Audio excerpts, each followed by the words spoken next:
in chat. I know you have a pretty busy schedule of eating Hot Pockets today, so I'm glad you could make time.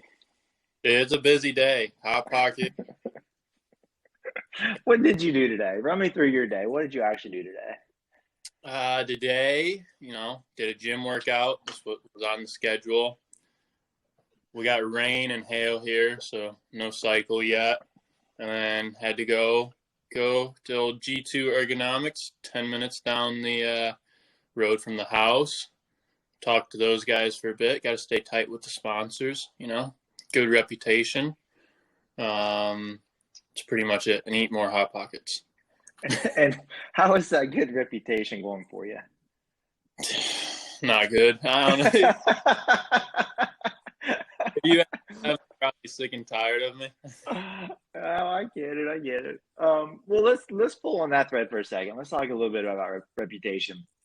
And I think reputation starts with a background, right? So tell me, because I'm sure you told me, but I usually tune you out when you talk. But people that would be listening to this podcast, like, where are you from? How'd you get started in dirt bikes? Why in the world are you doing this?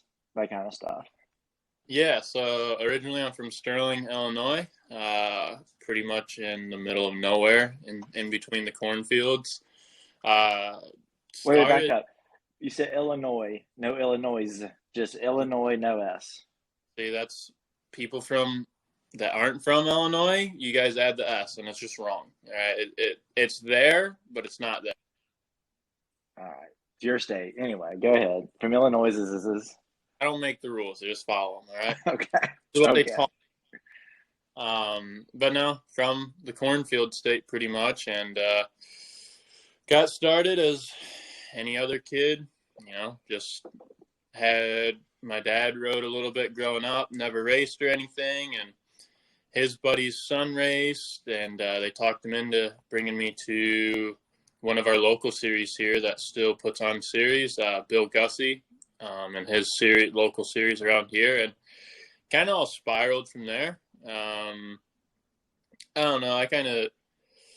And then just growing up, kind of wasn't interested in any other thing. Wasn't good at any other sport, really. I sucked. Like basketball, or like you watch me ride a bicycle, and even that I'm like iffy on. But if you saw me, probably would wonder how I'm able to ride a dirt bike, which I question sometimes too. But but just grew up riding. Had a couple other pros, fast guys around here. And yeah, kind of just did that for a long time. And then ended up working at the business that I was just actually at today, G2 Ergonomics. I think I started working there when I was 15 years old. Couldn't even drive. The owner, Sam Wakeit, would pick me up on the way to work. He would pass my house, and started working there, still racing and everything. And really it wasn't until like 2017 where I even raced the GNCC. That was my first year. Raced 250A, would always go race the Crawfordsville, Indiana race. That's only 4 hours from my hometown here. And went there, and I won 250A, got second amateur overall in 2016. I was like, man, maybe I got a shot at like doing good at these. And I have a buddy that would go to the season opener in the second round every year. And in 2017, I had like a deal made out with him. Like I was going to race the first two rounds of GNCC and 250A, and went out big buck, won 250A, top amateur, went to Florida. I think I got second in 250A, second overall amateur, and was like, man, like maybe this is something here. And I raced the whole series, and never would have thought that it would have spiraled all into this. Now racing 5 years professional. Raced XC3 for Beta, and then now XC2 for Beta, and now last 4 years for the Phoenix Racing Honda team. So it's been a journey. If you would have asked me when I was a little kid, I think it's like every other little kid. We all hope that, when you're a little kid, you hope that this can become something that you do for a living. And if you would have told me way back then that it would have actually happened to me, like there's no way I would have believed it. But yeah, it's been awesome. Brought me a lot of places that I would have never went to. Met a ton of people that I would have never met without it. So it's pretty cool to be able to do it for a living and do what I love. Yeah, I mean, for sure. And I think oftentimes like we get so it's like there's a saying, it's something like the days are long but the years are short, something like that, right? And it's like as you're trying to be an athlete, even if you don't realize you're trying to be an athlete, you start going down those steps. And I want to revisit the 250A days here in a minute, but you kind of start on this process, these steps, and you're working hard, you're grinding, and then kind of you listen to your story, you look up, and it's like, well, man, I've been doing this for half a decade plus, right? Dude, it's And wild. and I think yeah, and I think sometimes like the the good old days, as we kind of reflect upon them, like those are kind of where a lot of the interesting stories kind of come from, and certainly what shapes you, right? So like when I go to a GNCC, I see like a couple different segments of people. Well, you see a lot of people at a GNCC, but like you definitely see, and I think this has really happened over the past 3 or 4 years, more of like what I would call like quote unquote like the moto mentality, kind of like coming in, right? Kids show up, they have a trailer with 8 bikes ready to go. I'm exaggerating a little bit, right? But like these young kids, they show up, they have somebody prepping their bike all week, almost like they're their own little professional team, right? And then that's one end of the spectrum, and then on the other end of the spectrum, you have people show up in a car, camping in a tent. You have I mean, like for real, right? And they have their Yeah. bikes somehow attached to this old Buick, and you're like, how in the world did you get here, right? And then everything kind of in between, right? And I think if you look at sort of the crop of professionals now at the GNCC, I think a lot of them were more towards the gritty end of the spectrum when they were younger, as opposed to like the extreme, like moto dad, moto mom end of the spectrum. Where do you fall in line whenever you are going to the race, and also like the week between races? Was Papa Barnes prepping your bike? Were you doing your own bike work? What were you doing in the weeks between? What did 250A days look like? Yeah, dude. I mean, for me, definitely, there was no like people prepping my bike. It was all really my dad. He did majority of all of the prep work, and I was 17 at the time, so I did as much bike work as what a dad would trust a 17-year-old to do. Especially So none. Okay, gotcha. yeah, especially you put it in perspective. In Illinois, our closest round is Ironman, which is 4 hours from here, and then after that, it's John Penton, which is 8, and then everything after that's over 10 hours away. So, he definitely wanted to make sure that stuff was done right, and totally get it. But yeah, man, to your point, like we showed up in a 4-door pickup truck, 2 dirt bikes in the bed of the truck, everything just smashed in the back, me, my mom, and dad, and didn't know really anyone at the races. We just did our own thing, really. I was an unknown, and the week leading up, the year that I raced 250A, I was working at G2 Ergonomics after school. So I went to full public school to 3 o'clock, and then the days that I didn't ride, would go work there for a couple hours at the end of the day to make some money to help my parents go to the races.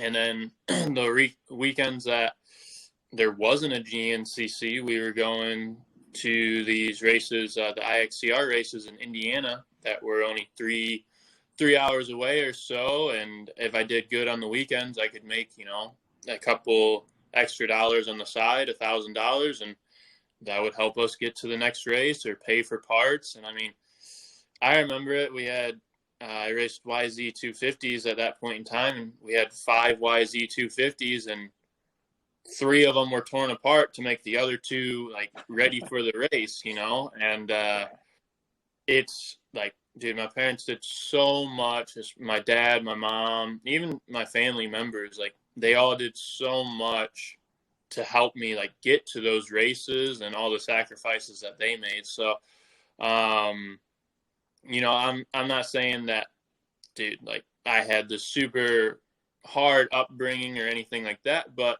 definitely I wasn't on the spectrum of, showing up and there was a guy prepping my bike and everything like that. Like my dad, when we showed up to the race, like there wasn't no like, oh, you want to change tires, you want to do this or that. It was like, no, like these are the tires you have. I was running bone stock YZ 250 suspension off the showroom floor. Like, didn't know any better. I was just a kid and I was just trying to race a dirt bike. And so it's pretty wild when I look back on the progression that I've even made. Like now, like I'm not saying that I'm one of the best at bike setup, anything like that, but coming from like where I was to where I am now is pretty wild to see like the progression. And I'm sure that if I was able to take a step back and even look at it through my like parents' eyes, like I'm sure it would be like an unreal comparison to where we were versus where I'm at now.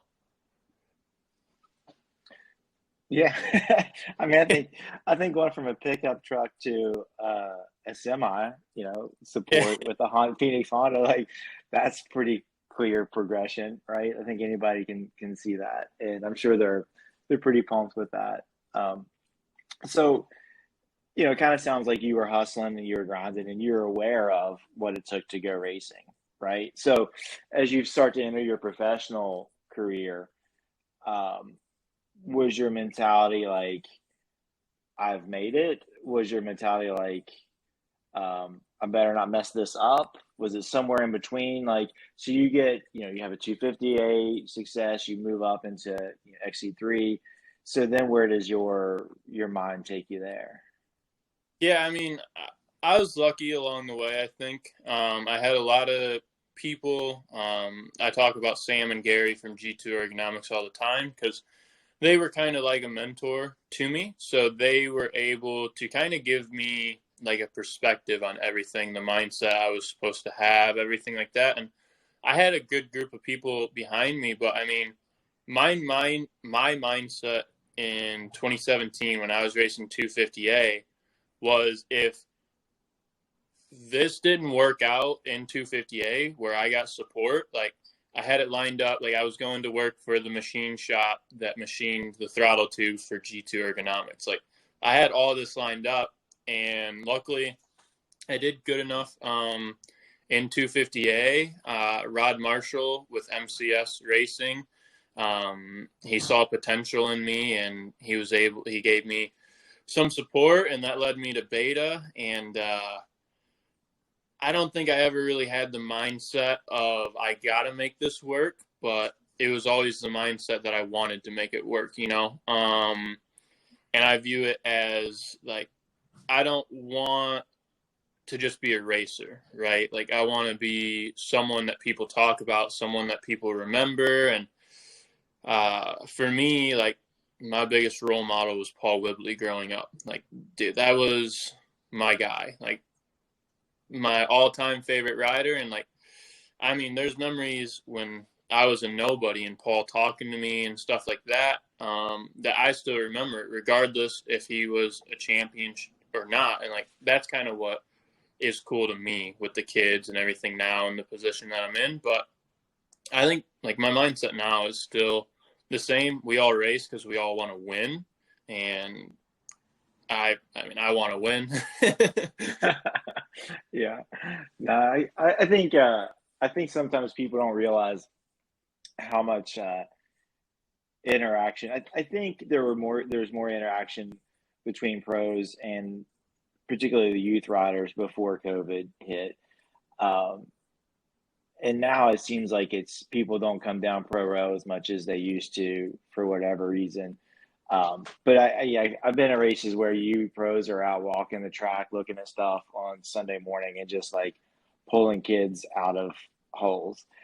actually, last weekend we were at the Hoosier, and uh, you were quite busy pulling kids out of holes, and I was not. I thought this was a nice life lesson for him. Let the pro do it. I'm not getting muddy. So hopefully you are uh, pushing some of that goodwill into future generations. So yeah. Like I said, I mean, dude, I remember when I was a little kid and, you know, you get stuck, you crash, you're having a hard time. Like the Hoosier was muddy. Those little kids, like they had probably one of the worst tracks out of all of us, right? And I mean, dude, they're out there, they're struggling. I remember being that little kid and struggling just like it. And actually, the story that I always tell about how I met Wibbly was I was at an OMA national, and I'm just this like super little kid on a 65,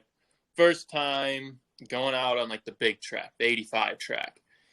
My dad tells me there's, the OMA nationals, there's two different color arrows, and there's just a split on the trail, and you're supposed to go the right way. Well, my dad told me to go the wrong way. He told me to follow the wrong arrow.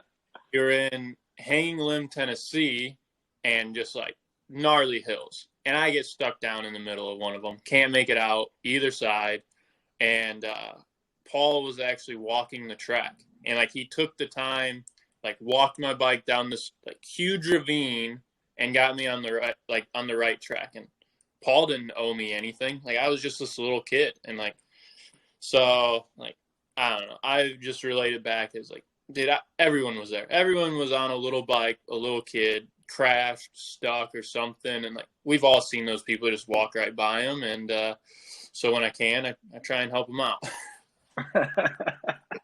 Yeah, no, for sure. And I wish we had video of the one girl that was stuck in the creek, because you definitely put some effort into that one. So Paul would be proud of you right now, I think. So I think you'd be proud. So like actually let's kind of pull on that thread of Paul Webley a little bit. I don't know Paul, I've never met Paul. I've only heard the legends of, and you've spoken very highly of him as somebody that works really hard.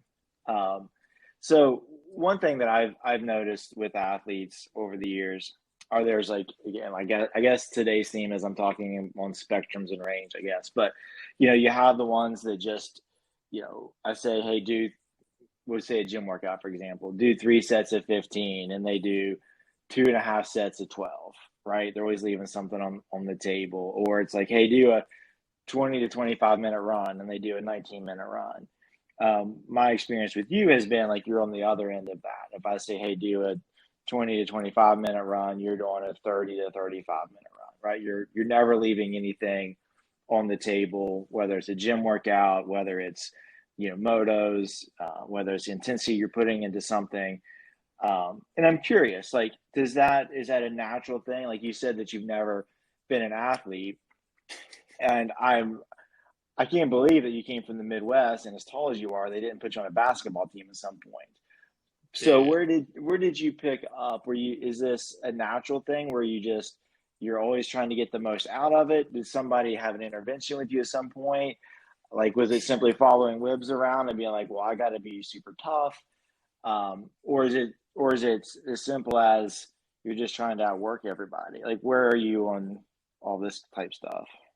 Dude, honestly, like all three really. Like I had this guy that I grew up with. He's much older than me. His name's Randy Conklin, and does triathlons. 60-something-year-old. Like he's still doing half Ironmans, like all this stuff. And when I was just, I don't know, probably 16 years old, like he came up to me like, hey, do you want to go swim with us in the morning and stuff like that?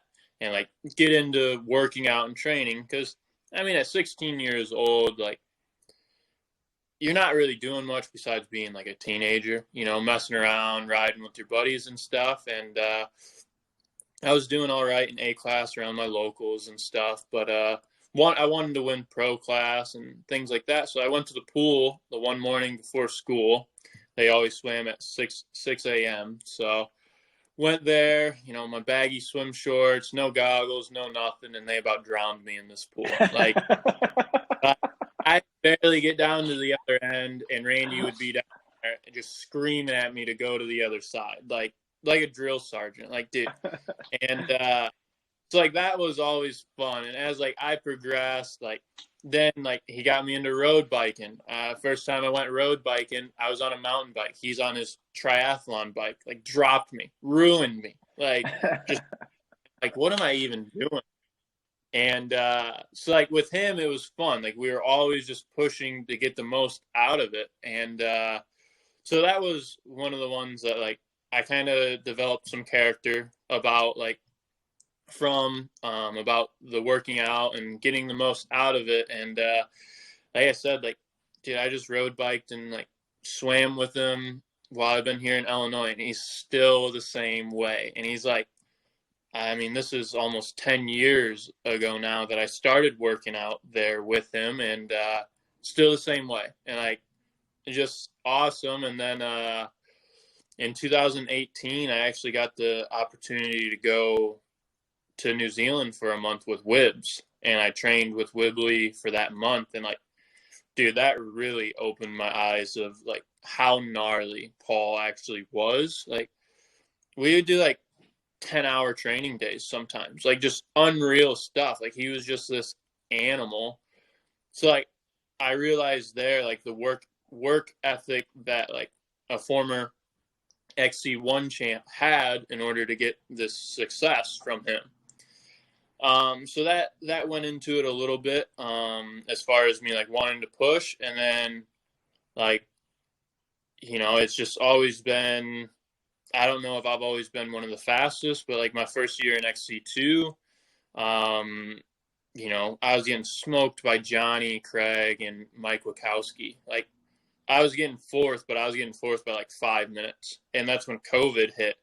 And I was like, all right, well, if I can't, you know, if I'm getting beat by 4 minutes, then I just need to train harder and like longer. And so I was just doing like all this dumb stuff. Like I was every day riding, like riding 5 times a week, and training with Scott Plessinger.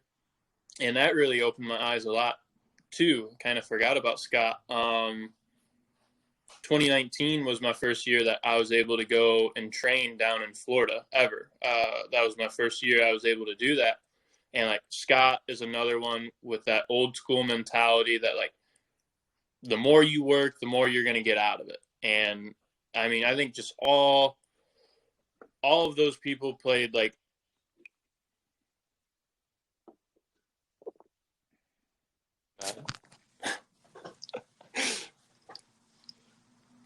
that was my father-in-law. But I think all played a role into like my mindset of like I need to work hard. This is the goals that I want to capture, and you know I don't want to leave any doubt in my head that hey, like well maybe if I would have worked out harder this day or rode harder this day, that I would have got more out of it. Where like I want to just like get the most out of everything, try my hardest, and at the end of the day, if you know I go to a race and I get fourth, and you know I trained as hard as I could all week, and I went and got fourth and got smoked by 3 minutes, like I knew I went to that race and like I was prepared at least. And then like it's just finding that gap elsewhere, really. Yeah. Yeah. I mean, it's funny. I mean, we've certainly seen, and I guess I can be part of that blame, but more scientific approach coming into GNCC training, right? Like there's definitely a point where like guys were going and eating bacon right before the race. I don't want to get hungry, so I better eat a hot dog and some bacon or whatever it is. But I think the mindset and the mentality of just knowing whenever you go to the start line that you put the work in and you can be relaxed about that is sometimes just as valuable as the training physiologically that you're doing, right? Having that psychological calmness of, all right, I'm good, I'm ready. And if somebody's faster than me today, well, then I'll just beat them up after the race or whatever it is, right? But if you just are calm about what you've accomplished in the weeks leading up to, then I think you're able to go out and execute, to what your ability level is. Yeah, sure. So I mean, I think like you said, there, like, this is my first year training with you, and like, It's been a definitely, long year. dude, no kidding. But like, you are way more on the other end of anyone that I've worked with, or even working like alone, like I said. But you are able to dive so much more in depth on like what your body actual needs are, and like my idea of training when I was just doing everything on my own was like, all right, I got tired during this race. Well, I better go train harder this week. Like, so Yeah. I just like always just running your body into the ground, thinking like, all right, if I keep running my body in the ground, like it's gonna build back up and get better, and I'm gonna get fitter. And where it's not always like that. Like you can just dig yourself a deficit and then pretty much want to be done with dirt bikes. Like, Yeah, so but it's funny because in other sports, like let's just use running as an example, to just go and run more to get faster does seem a little bit counterintuitive. But in dirt bike riding and racing, it's a little bit more reasonable of an approach because when you were a kid, you and your peers, and you were coming up, the reason or one of the ways that you got good is because you rode all the time, right? And dirt bike racing is such a skill dependent sport, and finding that intersection of fitness and skill is really difficult, right? So it's like, and you see it all the time. You see guys that they don't put in the time, they don't put in the effort, and they hit a track where it's like all they have to do is hold it wide open, rely on their skills, and like boom, they're on the podium. You get a course or a track that's a little bit more difficult, maybe harder environmental conditions, and they don't take care of the details, and they're out, right?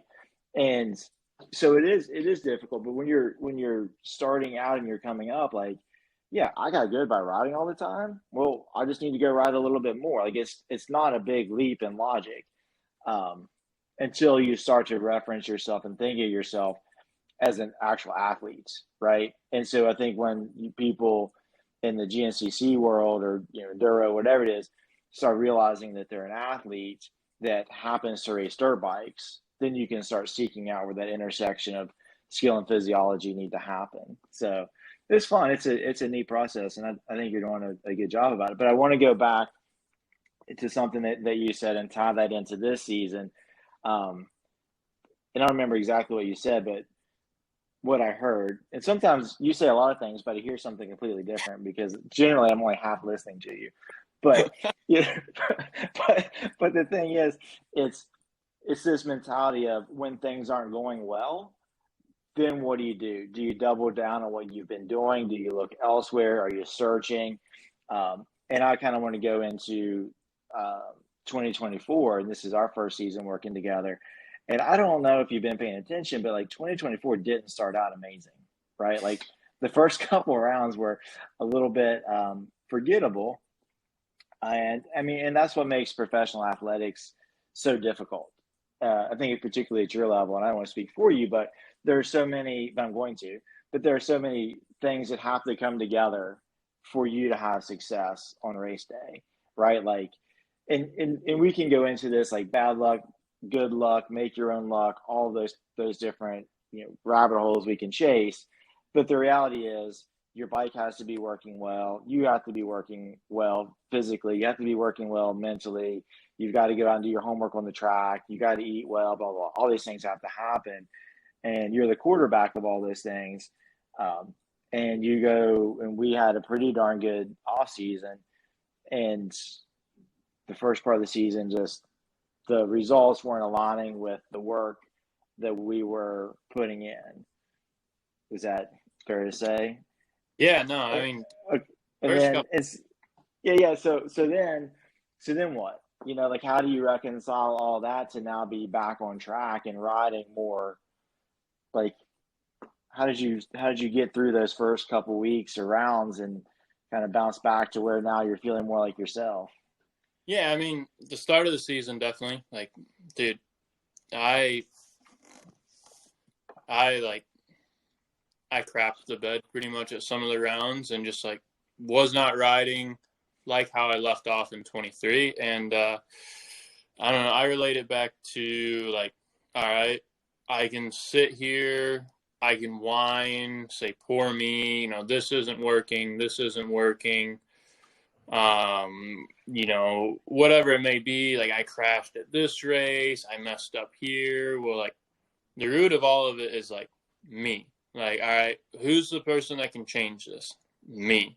Who's the person that can do something about all of this? Me. So, like, all right, you crashed. What do you need to do in order to get things are going to happen? But, like, there ain't no one else to blame that I crashed. And perfect example, Big Buck, round one. Like, dude, wadded myself first lap and completely ruined the whole entire race for myself. That's not the bike's fault. That's not the team's fault. Like, that's me. So I look at it as, how I got my way out of it was like, dude, no one's going to come save you. No one's going to come fix all of this stuff. Like, all right, you think your fitness is down. All right, talk, like me and you had a talk. All right, let's increase the loads. Let's increase riding, whatever it may be.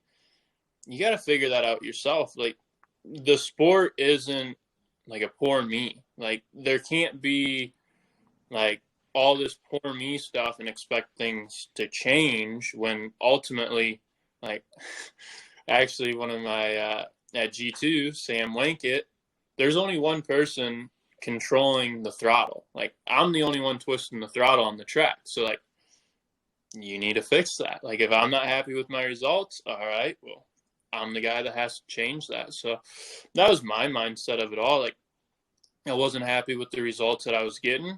All right, like, get better results. What do you need to do to get better results? Like, David, the team owner, ain't going to get better results for me. My mechanic, Nick, like, he's given his all already. Like, he can't get me better results for me. Like you line out all the fitness stuff. Like, we know we're on point of the fitness, but I can still go out there and get a bad result. Well, that's not on you. Like, it's on me. Like, so I just looked at it as like, I wanted to succeed. I want to do good, and I want to get on podiums and stuff. And the only person that can get on the podium is the dude riding the bike. So that's me. Yeah. So whenever you have this come to Jesus talk with yourself, it sounds like it. Like, what are you going back and are you saying like, I've accomplished this or like, what are you anchoring that belief system to? Because you can't just go and say, okay, I'm going to get a podium when you're 3 or 4 rounds in, you haven't gotten a podium. When you Yeah. reference how you're riding in 2023, like, you know, at this point or that point, that was a while ago, right? So what are you pulling on or anchoring to? So this not just this like idea, this tangible, like it's an actual tangible thing to say like I need to go execute X, Y, and Z or X or whatever it is to then get that result. Yeah. I mean, I think I just related back to like what, like, pretty much what my wants are, like, out of racing. And like I said, dude, we all want to win. And pretty much, like, I believe that if your want is like, if you want it bad enough and you're the person that can control, pretty much like all of us on dirt bikes, we're kind of in control of what happens in a sense. Like, the amount of work that you put in is what you're going to reap for your reward, right?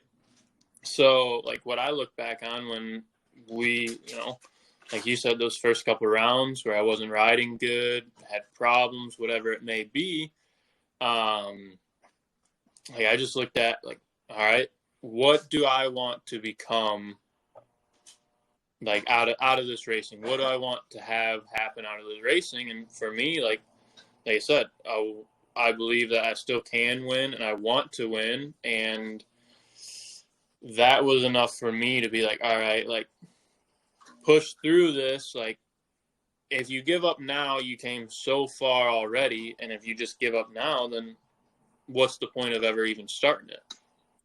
Right. Yeah.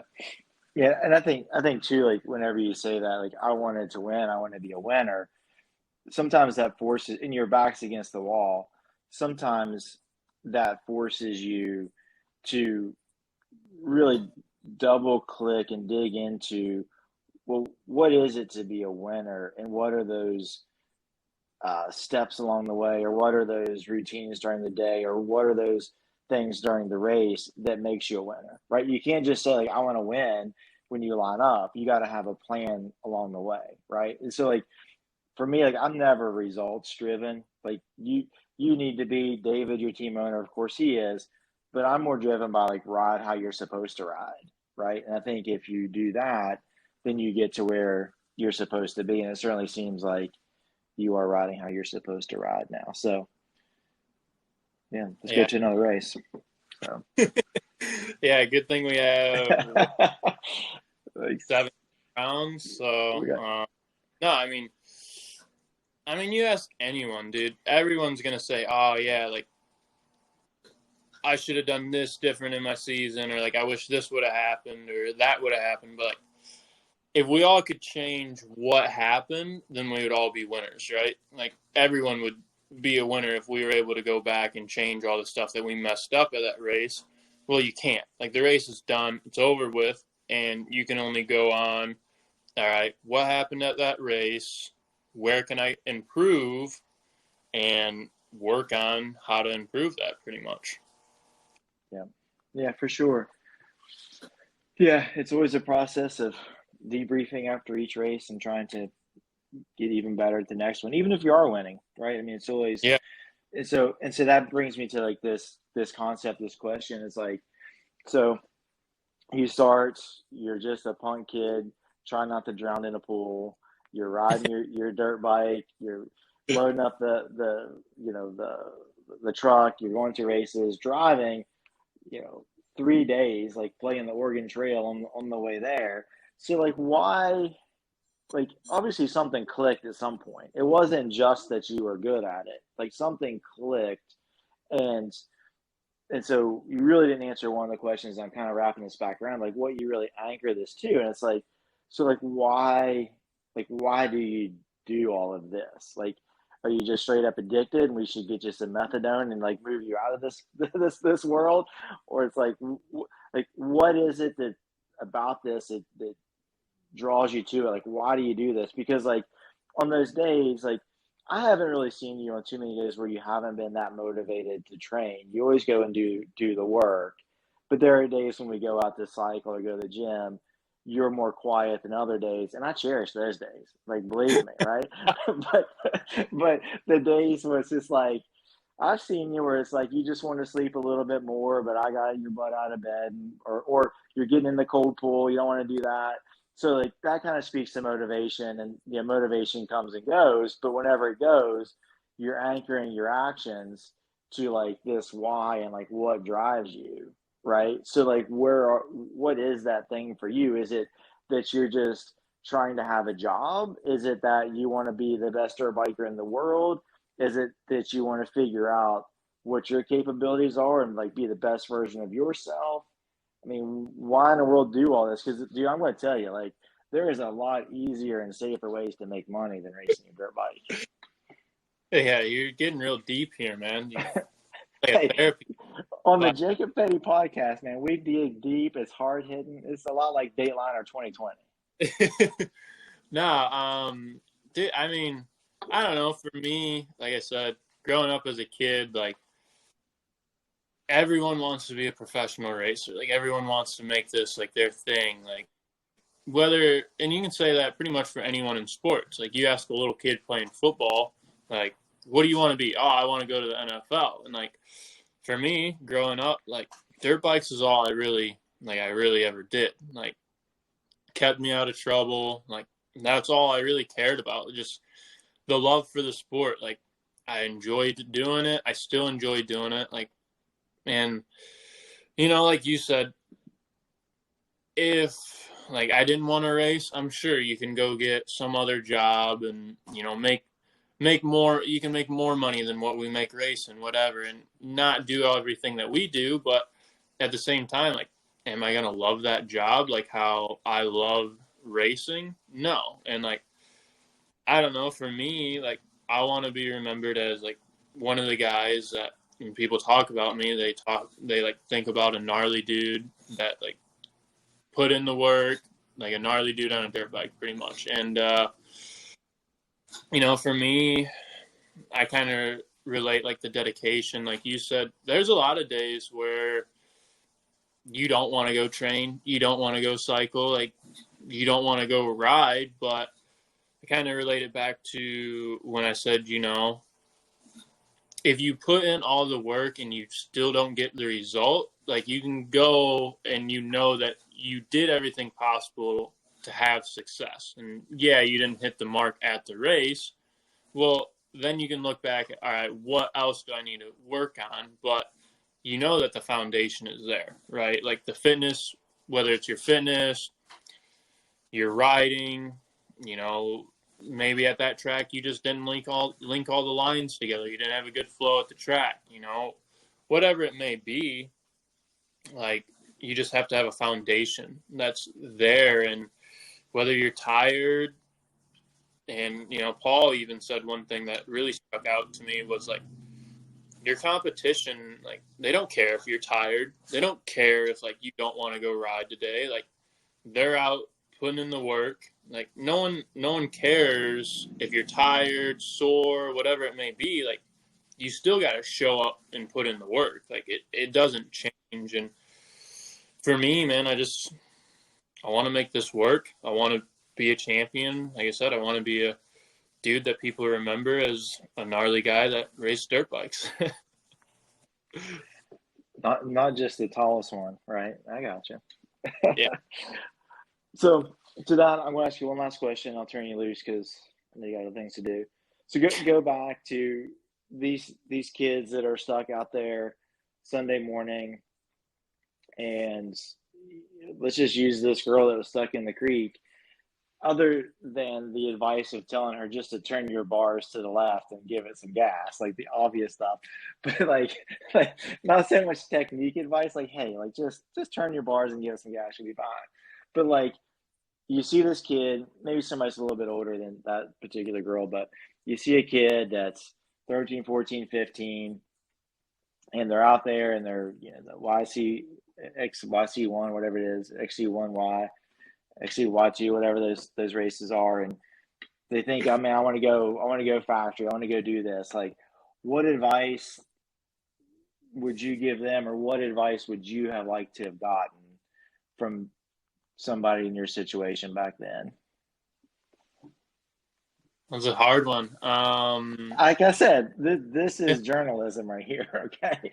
Big J journalism. Yeah. I mean, man, if I could have talked to someone, and like I said, like my idol was Paul. And it's still weird for me to think that I'm in the position where people look up to me, which they probably shouldn't, but should get a better role model. But no, I think for those kids, like it's tough because there's a fine line of being a kid and then making it not fun. And like you can do that at a pretty young age. Like, like you said when we were talking earlier about the results driven and, when things aren't going right, like we all kind of start this because it's fun. Like we enjoy racing dirt bikes and stuff, but when things aren't going right, it can turn into a job really quick. Like where you're dreading doing all these things. And as a little kid, there's some parents that are, yelling at their kids, oh, they need to go run, they need to go do this at a very young age. I guess the one thing that I would say to them is, honestly, the more you put into this sport, the more you can get out of it. Like, and kind of sounds cheesy to say because you can say that with every aspect of life, right? Like, oh, the more you put in at your work, like, oh, you'll get a promotion, you'll get this and you'll get that. But that's not always the case, right? Like you can be the hardest worker and still not succeed. It's not your time to win. But at the same time, like the more that you can put into the sport, the more that you can dedicate, the more you can work hard, all that stuff, I feel like it's a direct link to doing better and getting more out of this sport. And, there's, like we spoke about, there's kids that can do it strictly on talent, right? and you might not be the most talented person on the racetrack, but if you work harder than that dude with all the talent, there's going to come a day in time where you're gonna surpass those people. Like you're going to make it happen. And man, if I was younger, I think the biggest thing that, like, when talking to Paul and everything like that, and what I realized was the more you put into the sport, as far as working out, riding, training, everything like that, like the more you can get as a reward from the sport. That almost sounds like I should package that in some kind of commercial for Factory Fit Farms, man. So hopefully you wrote that down. well, I'll just go back and hit replay. So yeah, well, well, thanks for taking the time to sit down and do this, and hopefully somebody somewhere will listen to it and get something good out of it. Maybe. Hopefully give some little kids some motivation. Go out there, kill it. Absolutely. Do better thanks.